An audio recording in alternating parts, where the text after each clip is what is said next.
So thanks everyone for joining us for 6 Steps to Systematizing Your Firm. A reminder, you may not know this actually, so this may be the first time you're hearing it. We have started offering CPE for these webinars, but we don't do it the traditional way where you answer polling questions live. You can get CPE after the fact by downloading the Earmark app. Go to earmarkcpe.com, download the app, and find the Financial Sense channel. And then you can find this course. We're going to make it available within about a week of this event, and you can take a quiz and get your CPE. So be on the lookout for an email from Financial Sense with a link to that when it is available. Do I get CPE if I complete this course successfully? I wonder how that applies. Yes, as an instructor, Right. I believe you can get CPE. So follow up with me, Ryan, and we'll hook you up with that, because you are, Right. even though you sold your firm, you maintain your CPA license. Is that right? Yeah, that's right. Awesome.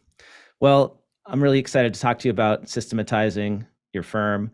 So let's get right into it, Ryan. What do you mean when you say systematizing?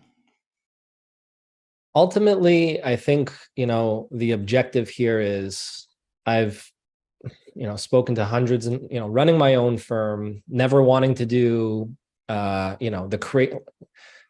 When I started my firm, the idea was to create almost like the anti-accounting firm. Everything I didn't like about accounting firms, I didn't want to carry forward into the firm that I created. So I didn't want to do the busy seasons. I didn't want to work the nights. I didn't want to work the weekends. I didn't want to deal with all the stress that came along with it. So I wanted to create a model that was more scalable, that was more smooth, and that would allow me to kind of enjoy my life. And I wanted the same for my team. So it just so happened that I, designed a model that was more systematized, that could run a bit like an engine, and allow me to kind of step away from the day-to-day, a step away from the client work. And, this kind of putting this together, I was a terrible accountant, but I think I was good at the systems side of things. I think I'm more of a systems thinker. So it came kind of natural to me. And then when I sold my firm, I knew I wanted to help other firm owners out there who, I made a lot of mistakes in the early days, painful, stressful, time consuming, expensive mistakes when it came to running like a modern cloud-based online firm. And I wanted to help others kind of avoid that fate, but more so I wanted to help give them, a way to run a firm that serves their lifestyle. Most of us don't have the desire to create some kind of massive empire or $1 billion company. We want financial freedom, we want a comfortable living, but more than that, we want to reclaim our time. We want to be able to take vacations and truly disconnect and have time for our friends and our family and our hobbies. And I think the way running an accounting firm the traditional way is almost a sure shot way to not achieve that. And to achieve, better work-life balance, I think we have to look at systematizing that kind of model. So, systematizing how we price, how we package, how we sell, how we offer our services. So it's actually a combination of a number of things when we look at systematizing a professional services business. So I don't even know if that answered your question, to be honest with you, Blake, but it was a roundabout way of telling you why I do what I do and what I'm trying to help with. And I think that systematization is the key to running a firm that reduces your workload, reduces your stress, and gives you the ability to scale to the level that you desire. Yeah, that's the thing that stuck out in my mind when you were just explaining it, is it allows you to get out from being that service provider, from doing the client work, and ideally step away and go on vacation, and the firm continues to run without you. That's the ultimate effect, right? Correct. Yes. And that's the idea is, ultimately the reason why so many firm owners and partners are so busy is because they're just the ultimate bottleneck of the business, and everything funnels up to them. And that's okay for a certain period of time. But if you want to grow the firm a little bit more and get more clients on board and, grow the revenue and get more team members, there's a breaking point there. So we need the firm to be systematized in as many areas as possible for us to be able to take a step back and the firm continue to run and operate and grow. I'm going to ask a bunch of questions. I want to learn all about this. For Mm-hmm. those who are joining us live, please put your questions into the Q&A, add your comments into the chat. We are streaming on LinkedIn and YouTube and all over the place. So if you're watching us there, I should be able to see your comments as well come in. So feel free to add comments and I'll do my best to filter those questions for Ryan. So unfortunately, the vast majority of firms, the owner can't step away. Mm-hmm. I see this with my firm owner friends, those who are still running firms, many of them. It's hard to take a vacation. It's hard to step away. They are still the service provider, the main point of contact. So why is that a challenge? Why do so many firms struggle with this systematizing? I mean, it's just not what we were trained to do. We were trained to be an accountant and to perform, that work well. And, luckily for me, I was just terrible at it. It just didn't come naturally. So I was a hazard. So I started my firm with 0 clients and I had to do the work. It was just me. I had to do it, but I couldn't continue that for much longer. I needed to bring people on board to kind of alleviate me from that situation. Turned out for the better, but I think most of us are trained as accountants and bookkeepers, and this is where we feel most natural, and this is the kind of work that we're comfortable doing, and pulling ourselves away from that we have a hard time with. I think that's a big part of it. Yeah, especially when you enjoy the work. Correct. Which, right, a lot of us got into this because we like, if we're doing bookkeeping, we like reconciling those accounts. I enjoy it. And maybe we don't enjoy the review as much or the employee Mhm. management aspect as much. I mean, that's a huge aspect of pulling yourself out of the work is then managing all those other people, right? Yeah, I mean, we have to divest ourselves from the stuff that we're not good at, the stuff that brings low ROI, and the stuff that we don't like doing.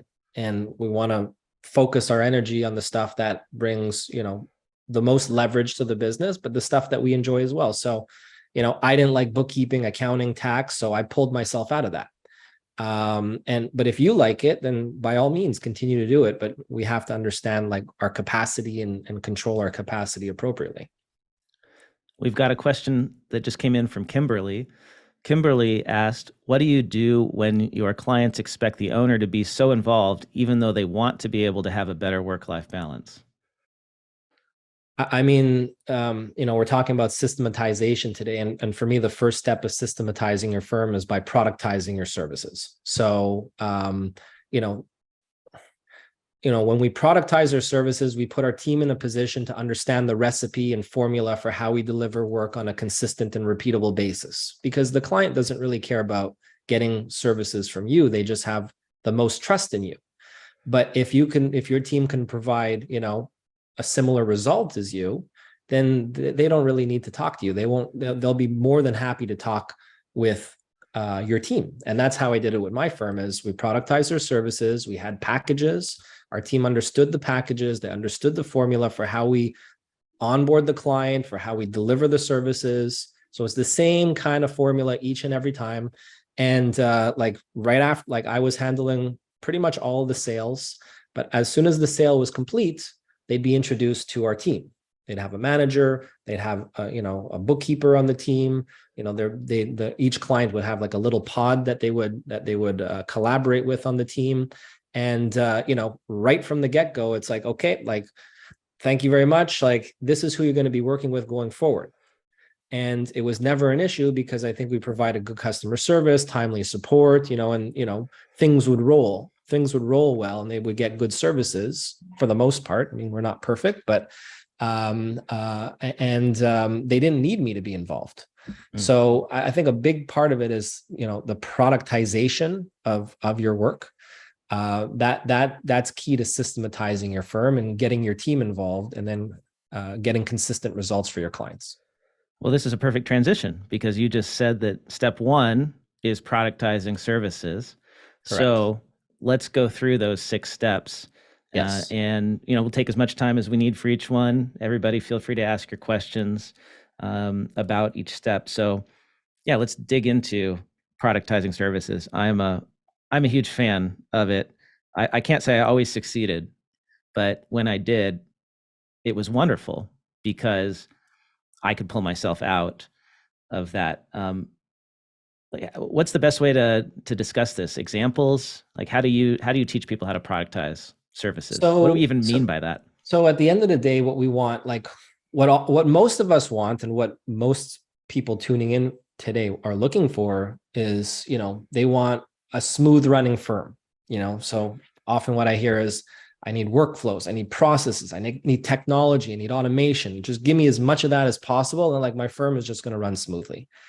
That's part of the solution, but like in order to create that streamlined, smooth running firm, like I have a system in place that should be followed in sequential order. And the first step of that system is we need to productize. And productize means, like, if you go to any accounting firm's website, for the most part, what you're going to find is just a list, a menu of everything they can do.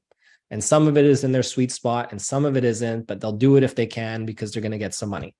Instead, what I want to do is I want to create packages. And um, we want the services and features included in these packages to be things that fall into your firm's sweet spot, things that you're really good at, things that like you're getting results for your clients for, things that you like doing, things that clients are enjoying.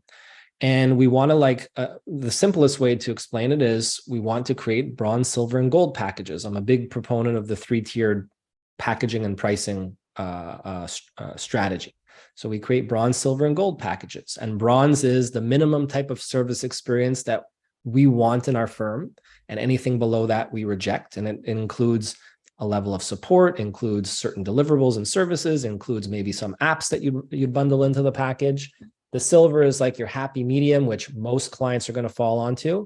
And our gold is like, this is the maximum that we want to be providing in our firm. And anything above that, well, we could probably figure out how to service it, but it's not in our sweet spot, and we're going to reject that kind of client. So your packaging strategy or your productization strategy is about focusing on what you really should be providing in your firm and curating the experience. So I'll give you an example. When I was running my firm, Zen Accounting, the experience I wanted our clients to receive was an easy, pain-free accounting experience. And in order to achieve that, we needed a service that, we basically, in order to achieve like a more easy, pain-free accounting experience, we took all accounting work from our clients. So bookkeeping was mandatory. We had to do it.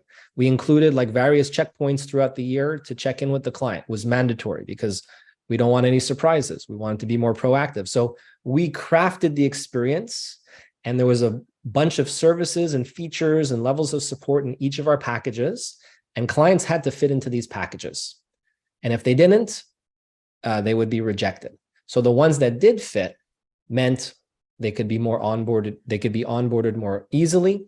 Our team could be trained on these packages so they know the formula. And we can get them into the routine service delivery processes much more quickly. So if it takes 4 or 5 months to, onboard a winery client because, you have no idea how to service these types of clients and they don't fit into your sweet spot, you're not going to be able to systematize and scale that way.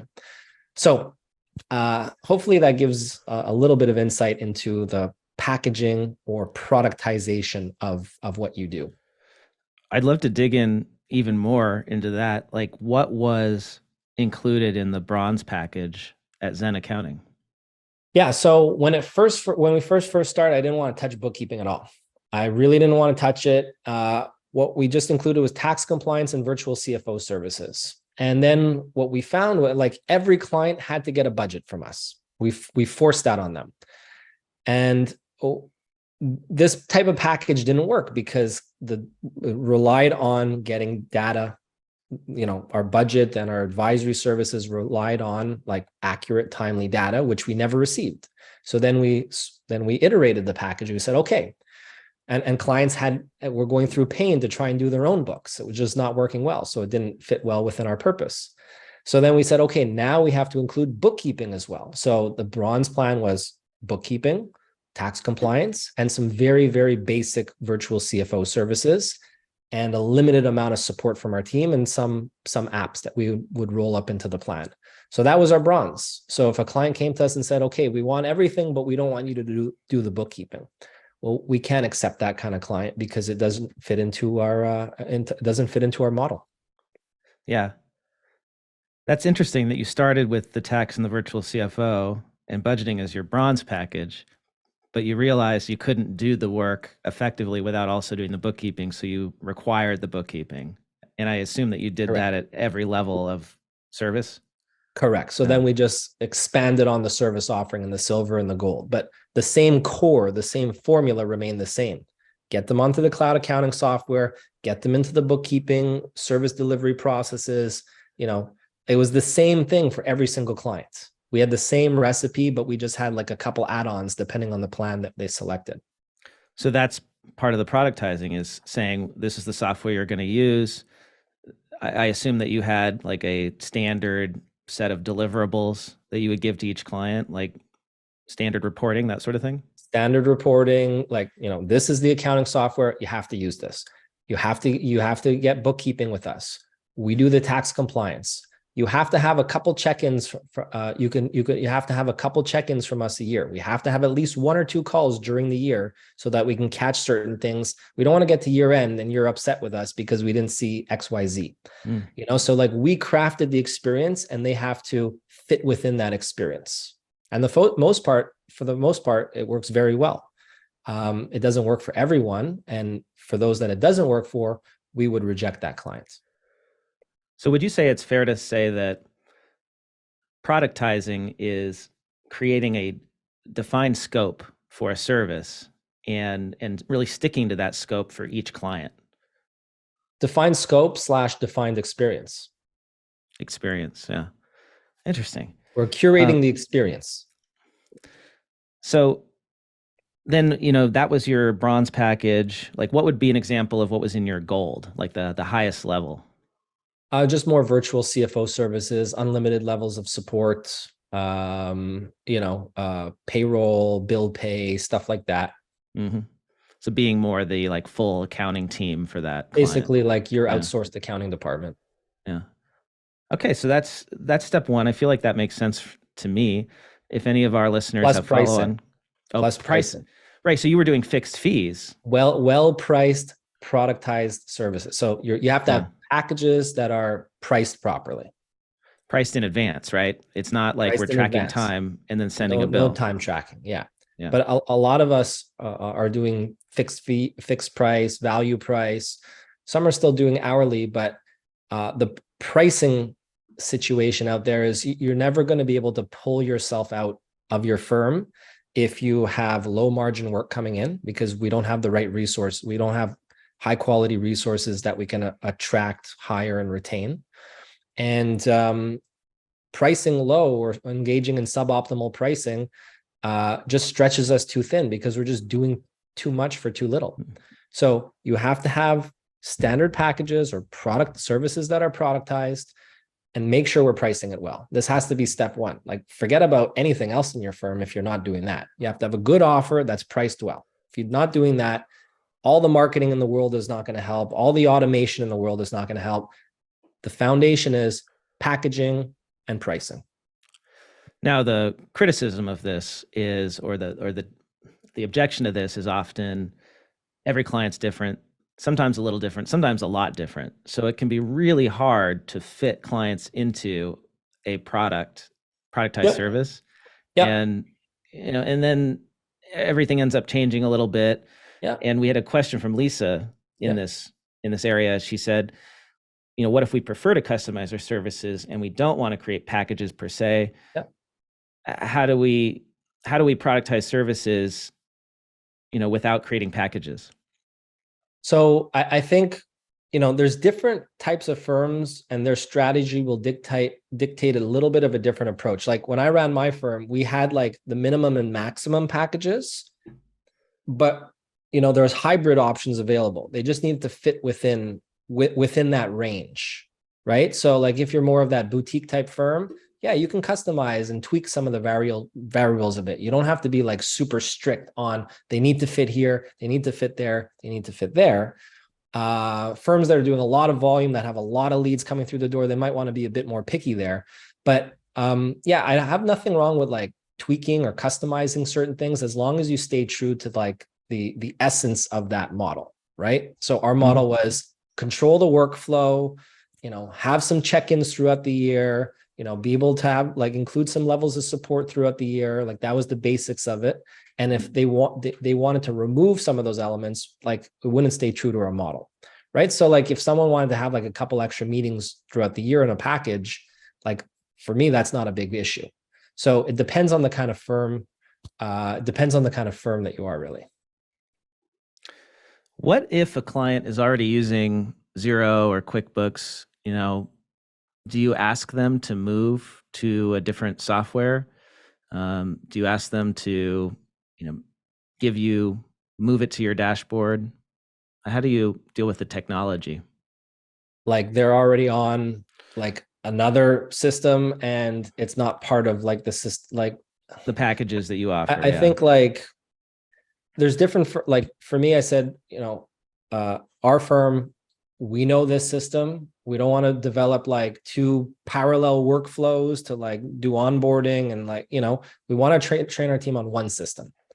And that was the system that we used. And clients had to come over to that system. So that was this like that served us very well. There is some risk involved there. Like what if something happens to that system? So you are kind of placing all your eggs in one basket, so you have to be aware of that. But I know other firms that are very successful that focus on two systems. So for us it was we definitely focused a little bit more and made sure that we knew one system very well. All of our team were power users. Clients had to adopt that system, otherwise we wouldn't accept them. I'm going to move on now to number 2 since we got 6 to get to through. But Yes. Raquel, we'll come back to more detail about the services if time allows. So, yeah, let's talk about number 2. Let's say we've productized our services. What's next to systematizing? So ultimately, what we need is we need deals coming through the door.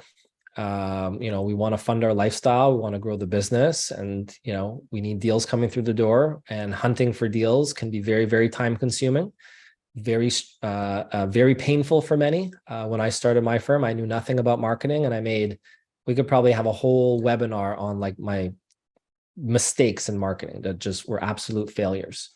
So what I want, like step 2 of this system is we want to be landing 1 to 5 high quality deals per month, whether that's upselling current clients or finding new clients. But once we have our packaging and pricing in place, then we need some kind of marketing engine that's going to give us consistent deal flow.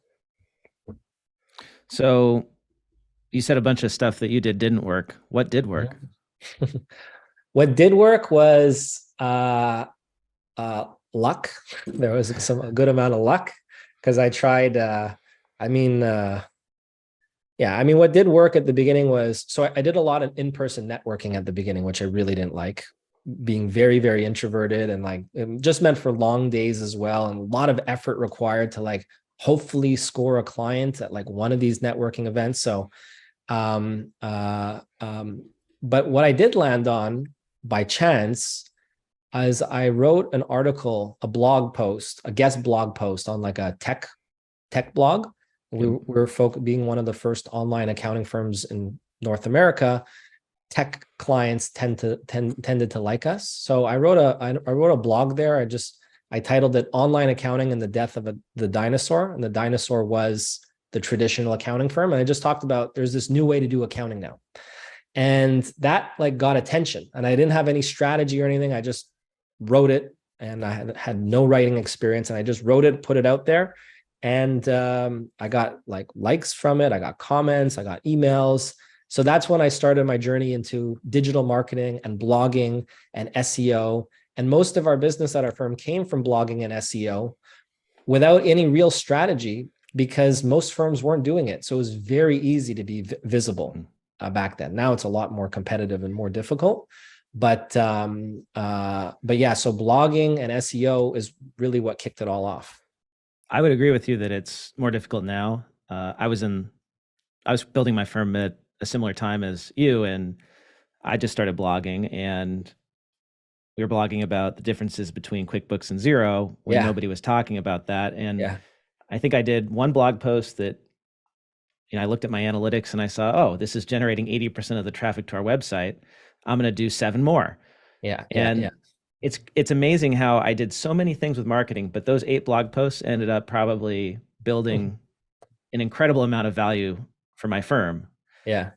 And it's hard because in marketing, you do so much, and it's like throwing spaghetti at the fridge, Yeah. right? Most of it doesn't stick. Yeah. Yeah. And then finally something does. Yeah. And um, it can be really difficult. It But could be difficult, but actually the best marketing is the simple stuff that people often neglect. yeah. Like, Well, go ahead. oh, I was going to say that even though there's lots of people doing, inbound digital marketing these days, there's still not a ton of firms that are doing it specific to a particular industry. And if you can find that niche and really target your content to that niche, I do think there are still opportunities. Well, there's huge opportunities. I mean, we're both growing our businesses completely thanks to digital marketing. It's just a lot more competitive these days. But again, blogging is a big part of our strategy. But I mean, I have writers on my team now. I have like SEO consultants. Like we're really grinding away at it. Yeah. And honestly, and it takes a long time to ramp up. Like, would I necessarily do that again if I was running a firm? I don't know, maybe, but there's a lot of knowledge you need for that particular strategy. I know someone asked what's ESO. So SEO is search engine optimization, which is how you rank your blogs and website on Google.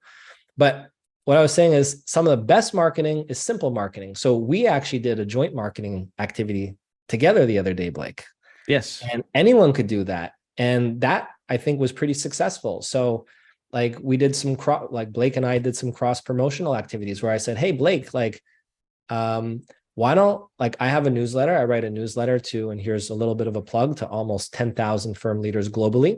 Free newsletter for anyone that wants tips, tricks, and content shared to their inbox, futurefirm.co/newsletter. So my main acquisition channel is through my newsletter. And I said, hey, Blake, why don't I feature you and earmark in my newsletter? And in return, you feature Future Firm and my newsletter in your newsletter to your readers. So we did that. And all we did is say, hey, if you haven't heard about, my friend Blake, this is what he does at Earmark, and, check it out. And that's an example of cross promotion. And then you Yep. did a similar thing in your newsletter, and we both got a bunch of new readers. And you can pick up clients and leads and prospects and stuff just like that, just making simple partnerships like that or simple arrangements like that. So Yep. really good marketing actually doesn't have to be complicated. No. And that's something firm owners could do. Find another firm owner who has Correct. an email list and cross promote each other's services. Correct. Or Um, lawyers or insurance yeah. brokers or bank, there's a whole bunch of people you can do that with. And to bring it back to systematizing, I would say if you're going to do that, do it in a systematic way. Don't just do it one time. Do it with a bunch of firm owners and track the results over Mhm. 6 months, because a lot of times marketing takes a long time to show results. Correct. So I'm curious, Ryan, one of the challenges of creating consistent deal flow is also just following up on those deals, having a consistent sales process. What did you do to get yourself out of sales? Because I think that's one of the hardest things to remove yourself from as a firm owner. Yeah, I didn't do that well. One of my main weaknesses when I ran my firm, I think I did a lot of things right, but I also did a lot of things wrong. And I've kind of corrected a lot of those things with my second business, Future Firm. But I was pretty bad at delegating, and it's still something I'm working on, but I never got out of sales. And there's a lot of things that I found myself holding on to when I was running my firm. Like I took it from scratch to acquisition in 5 years. It was sold to a large corporate services firm based out of Europe. So obviously I did some things right. But when I was doing the transition over to the buyer, I had to transition 100% of my activities. And I had to train other people at the firm to take over those activities. And I was able to train existing people on the team to handle sales. And those people are still there at the firm running sales. So obviously I should have done that way earlier, so I never pulled myself out of that. Mm. That was actually one of the things that I got lucky with, where I had somebody find me online and say they wanted to work at my firm Oh and yeah. had bookkeeping experience and knew how to do sales. And that was just fantastic because once I gave him a methodology to price clients, we had a Excel sheet that I created where he could enter in number of employees, number of bills, average monthly revenue or expenses. And then I had a relatively simple formula that would come up with a price and put them into a package. It took a long time to develop that. It took effort. But once I did that, the dividends were enormous because now I had a guy who could go and talk to a client or a prospect, price a Yeah. package, and then give it to me to approve Yeah. before he closed the deal. And I can't emphasize how important it is to use proposal management software to handle all this stuff Mhm. rather than Word documents. If you're going to systematize the sales process, like that is absolutely a key. That's definitely part of Yeah. it. Yeah. Otherwise, you're never going to keep track. I'm not as much a fan of CRMs for accounting firms Yeah. because like the deal flow is not so huge that you got to balance the technology with like the actual need, right? Yeah. And if I thought unless it you're was useful. you do, yeah. We used HubSpot, and Mm. like we had our deal phases, and like yeah, I would be doing regular follow-ups, even lost deals. Yeah, Following up on lost deals every like couple months, and like winning a couple that way. Like you need something to track it. you do. You got to have some way to have a form on your website that creates a Yes. deal, like a record you can Yes. track, and then different Yep. statuses. Yep. I mean, it can be that simple, right? Just like a Yep. Yep. Kanban type board. Correct. And you could do that yourself with something simple like a Trello, or you could Yep. do it You with a can. HubSpot, right? It's Yep. as complicated as you need it to be, but yeah, you do need a Correct. way to track it. Correct. All right, so we did productizing services. We did creating consistent deal flow. What's number three? Number three is capacity planning. And when I ran my firm, I didn't have any timesheets since day one. And I don't care if people have timesheets or not. But what we did do, you know, firm owners are always so busy. There a lot of them are underwater, and a lot of it has to do with just not forecasting your capacity, which is basically creating some kind of forecast that forecasts out your available capacity. Like, let's say I want to work 40 hours a week, 30 hours a week. So, let's say there's 100 hours that I could work in a month. So I know that's my available capacity. I don't want to work more than that. And then we are forecasting time. I think Financial Sense has something like this, actually, some sort of capacity planning in the platform. But we're assigning time estimates to all of our work. Mm-hmm. And then we're comparing our available capacity to our time requirements to see what our shortfall is, or if we're over or under capacity. So this was the main tool I used to avoid busy seasons and biting off more than you can chew, and strategic decisions and understanding who to hire and when. It all had to do with capacity planning. So this would be step three. Like even before you're starting to look for your next hire, like do some capacity planning. Whenever I'm doing this with any of our coaching students for their first time, they're very, very busy. They're like, do I hire this person or this person? Okay, let's create a capacity plan. Like model out your time for the next 12 months and see where you're at right now. And that's going to dictate who we bring into the firm next. So we have to have some kind of baseline and some kind of forecast about our capacity. Yeah, capacity planning. It's time tracking, but in the future, not in the Correct. past, right? Correct. So I'm not a big fan of time tracking, but when it comes to forecasting, I'm totally in favor of that. Predicting how many hours something's going to take, Mm-hmm. and it's good to I don't know what what do the firms that are part of Future Firm do? Like, I'm curious to know how many are tracking time, uh, how many have given it up completely. Where are That's a we? good question. We actually Yeah. have in our platform. So we have this Future Firm Accelerate's an online coaching platform. We have over 700 firms from around the world inside the community that want to scale, that want to systematize and get their lives back. And we have a tool that we built, our benchmark tool, which has like 20 KPIs where you can compare yourself against others. That's one that I never asked, actually. So that's one KPI Oh, that I just never. you got to ask. I would love to know the Yeah. answer. I'm curious Well, to see what it is over time because I yeah. know just anecdotally that more and more firms have dropped time tracking, certainly for billing purposes. They Mm-hmm. might still be doing it for capacity planning or checking how accurate they were, but very rarely do modern firms use it for incentivizing employees anymore. At least that's what I'm seeing. Yeah. So So someone just mentioned no one tracks time in Future Firm Accelerate. That's what someone said. only But for capacity planning. there's a good question by Michelle here. I get this all the time. How do you plan your capacity without tracking time? Like, this is an art, not a science. And I don't really want to be super, like, I want to be conservative with my estimates. And, you know, you do bookkeeping enough, you know how much time 100 transactions per month takes. Maybe you're off an hour, or something like that. But like, you know how long it takes to do a sales tax return. You know how long it takes to do a tax return. Like, you know, we you have a pretty good general idea. You've done it more than enough times. And yeah, you're not always going to be right.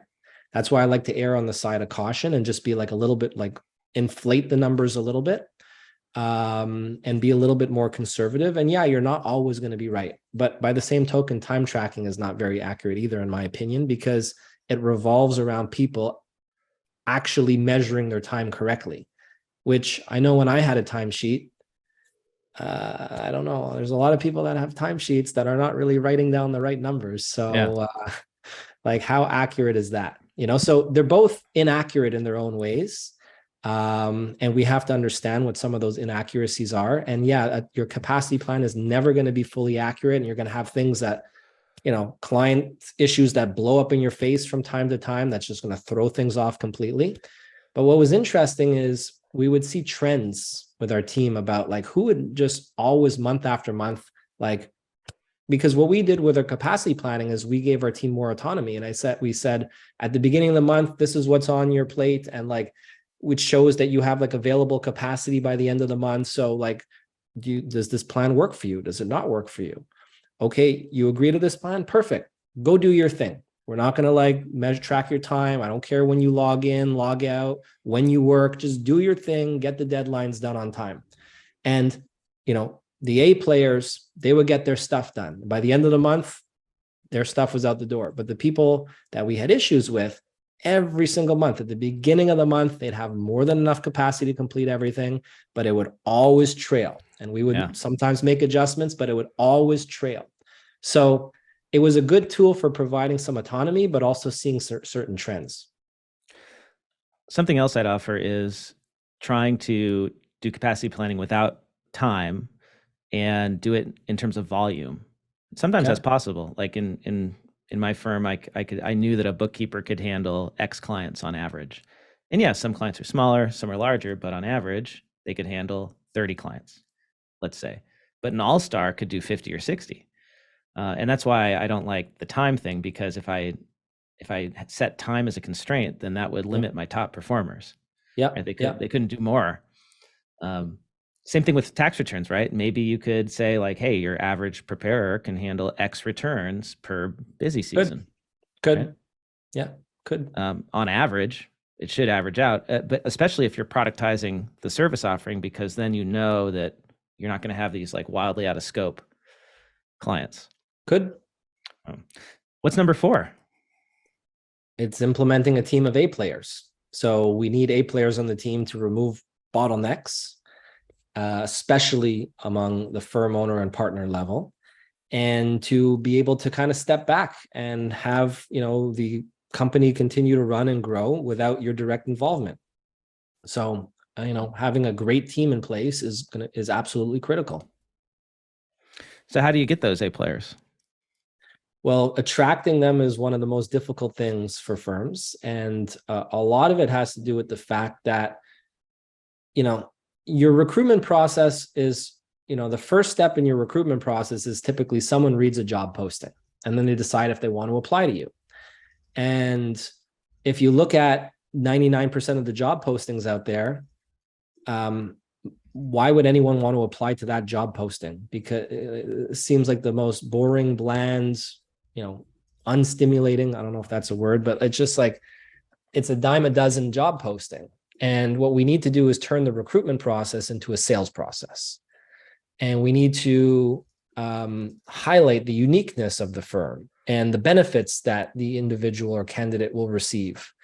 And every firm has something unique about them, whether some kind of experience that the owner or partner has that someone could learn from. It's the type of clients you serve. Maybe you're giving Fridays off during the summer, whatever. There's all kinds of unique perks that each firm can provide. And we need to kind of showcase that a lot better starting at the job posting. But the recruitment process is a sales process. So the reason why so many firms are struggling is because they're just not making it attractive to apply to the top tier talent. So the minute we start shifting that, we're going to see the results a lot differently. James asks, did you use the Jack Welch program of terminating the lowest 10% of performers each year? No, I did not. I'm not totally familiar with that, but I guess I did not do that. I think that was GE. He popularized this idea, like you rank all your employees every year and you cut the bottom 10%, which I feel like is pretty common in like big accounting firms. Yeah. I'm not sure. I feel like in certain environments, like In certain finance, like environments, where people are really competing with each other, that could be great for motivating yeah, them. But in like a small firm, I think that could be more damaging. I think so. Uh, I think like it depends how, yeah, I'm not ruthless like that with people, to be honest. every year we vote someone off the island. I mean, Yeah. I guess if you're upfront about it, maybe you're going to attract survivor contestants to your firm. And I'm not saying that's bad. I actually think Yeah. that could be like kind of, if that's your firm culture, great, Yeah. right? Like you're going to get those kind of people. Yeah. Uh, but I feel like most accountants aren't that competitive, right? By nature, more Yeah. team players. Yep. Hmm. Uh, so I had a question there, but I got so distracted with my survivor comment that I forgot what it was. So if you have any questions about attracting a team of A players, dear attendees and listeners, let me know, and I'll ask that to Ryan. Meanwhile, why don't we go on to number 5? Yeah. So the next step is working on implementing easy to follow processes and backing those processes by technology. Most people want to start their journey to systematize their firm and reducing their workload with process, technology, automation. And that's like the first instinct that firms have is if we want to be, less busy, we need to just streamline our processes. And it's very important. But I think the things that I mentioned before are the bigger levers to pull towards reducing workload and systematizing the firm. So once we have like a good team in place, I think we're in a position to then like really hone in on the process side of the business so that we have one way to do everything in the firm. And ultimately, when we put our processes in place and document these processes, we set ourselves up to more easily delegate. And delegation is the key to you working less in your firm. So yeah, that would be step 5 of this system. So we're talking defining processes. I mean, it's like creating checklists. Yeah. Um, what I find that a lot of firms get stuck with the technology implementation. They'll try to implement workflow software or practice management software, and then they get bogged down and it doesn't get implemented. Yeah. Um, why is that such a struggle?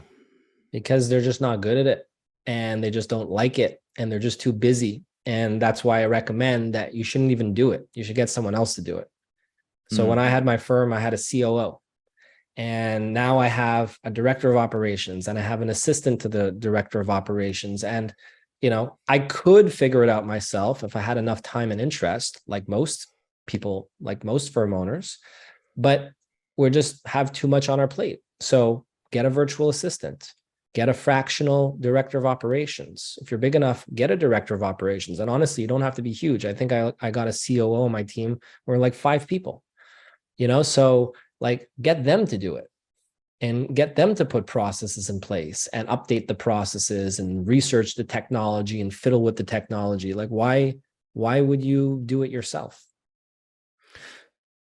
Okay, number 6. Let's get to this because we got more questions to answer, and I want to save some time at the end. Yep. So number 6 is really about implementing a strategic plan so that all of your actions and decisions are consistent with the ideal life that we're seeking.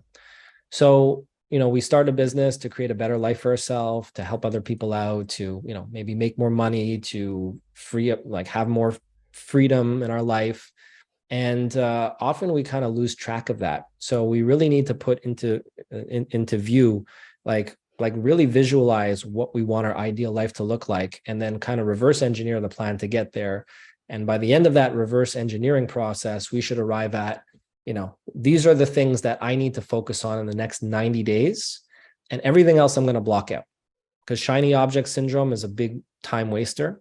And we could be distracted by a lot of things online. So making sure we have a strategic plan that we follow, that that focuses on that starts with visualizing that ideal life that we want, and reverse engineers things back to, here's the things we need to do, the next 3 to 5 priorities that we need to accomplish in the next 90 days to put us on track for achieving our plan. And where do you recommend that folks start with that? The strategic plan, or Yeah, because that seems a little overwhelming, or it can be, right? seems When you very press for overwhelming. time. So here's Yeah. the simplest way that I look at it. 3 years from now, what do you want? What's your visualize your ideal life? And to simplify that, how much money do you need to make per year to actually be happy? How many hours per week do you want to be working? And how much time off do you want per year to truly disconnect? No vacation time, no bringing your laptop with you, that kind of thing. So visualize that. Then back up a step. 1 year from now, what do you need to achieve in your business? List 3 to 5 broad goals that you need to achieve in your business to put you on track to achieve that ideal life in 3 years. Back up one step further. Chunk down those 3 to 5 broad goals into 3 to 5 priorities that will allow you, that you need to achieve to stay on track to hit your 1-year plan. So that's the simplest way. So we zoom out, we start with the end in mind, visualize that ideal life, work backwards to arrive at 3 to 5 broad goals that we need to achieve in our business to put us on track for that. And then back up one step more. These are the things that we need to achieve in the next 90 days to be on track for that 1-year plan. So that's the simplest way to explain it. That's great. And I want to go back and list out all the steps again for everyone. Mm-hmm. And Kyle was very kind and put his notes into the chat. Yep. Kyle said, step 1 is productize your services. Well-priced productized services. Well-priced productized services. Number 2, land 1 to 5 high-quality deals per month. Yep. And come up with a systematized way to land those deals. Step 3, do capacity planning. Step 4, implement a team of A players. Step 5, implement processes using technology. And I would tie that back to those productized services. So when you bring on a client, you know exactly what you're doing for them every month or quarter, a year. Correct. And number 6, implement a strategic plan so you can live the ideal life you want.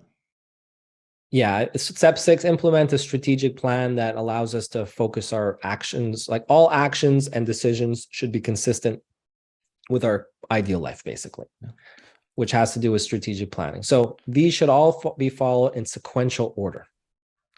I love how systematic that is. It's perfect. Correct. We got a few more questions that we haven't answered yet. I'll go through those, and everybody who is attending, please go ahead and put in a question if you've got one. Got a few minutes left. Rob asked, where do you find the best players for your firm?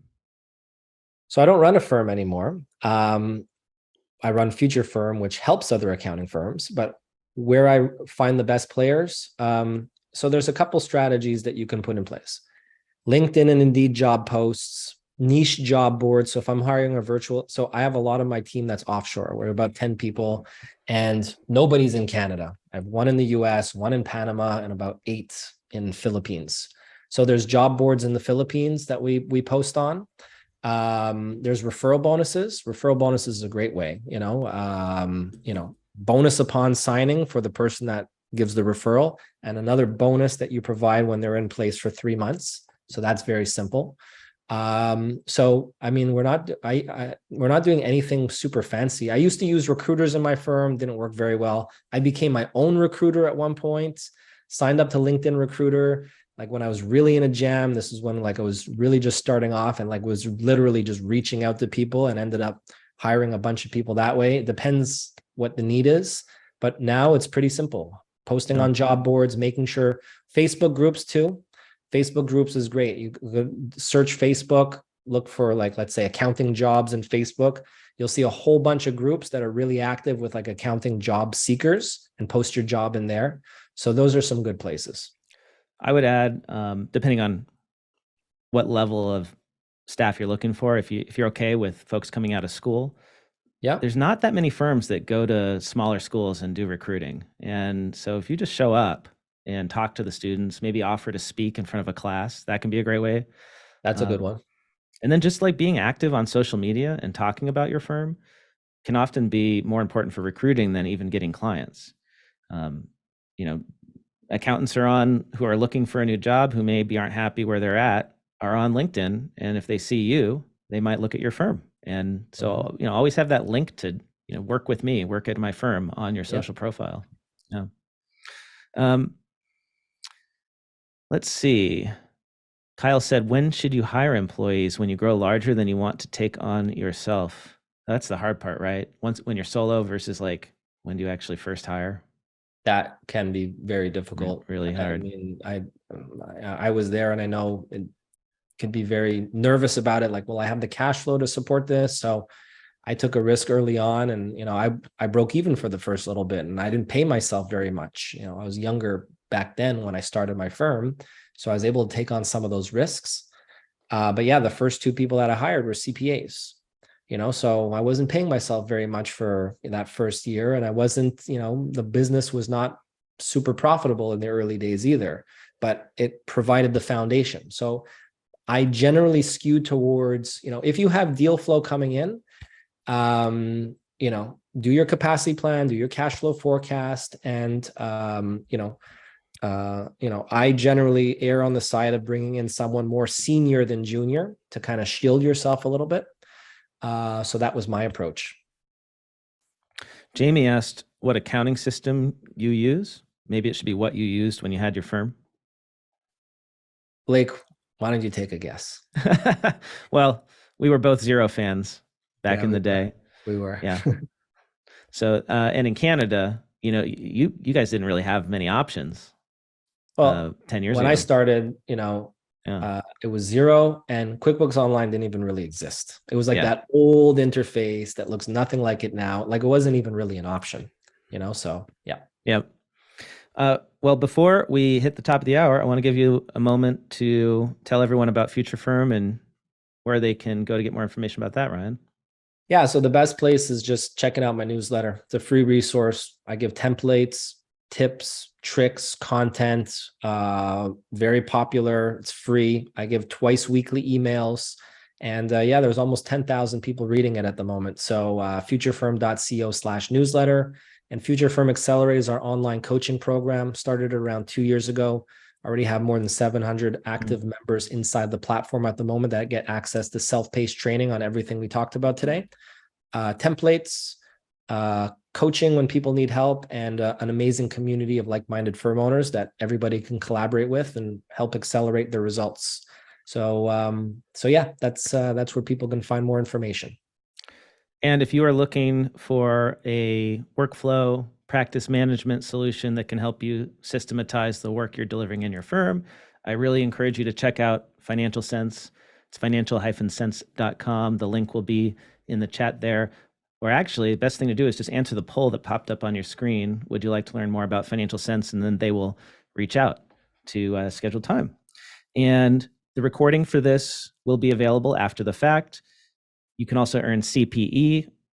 Just watch out for the course on the Earmark app. If you are not yet signed up for that, go to earmarkcpe.com, become a member for free. When the course is available next week, you can take the quiz and get your CPE certificate, which is good for NASBA CPE. And I think that's it. Thank you so much, Ryan, for your time and sharing your knowledge. And I hope it was helpful to everybody who attended. It's great to see you. That was great. Thank you very much, everybody. Thanks, Blake, and thanks to Financial Sense for inviting me. Really do appreciate it. Yeah.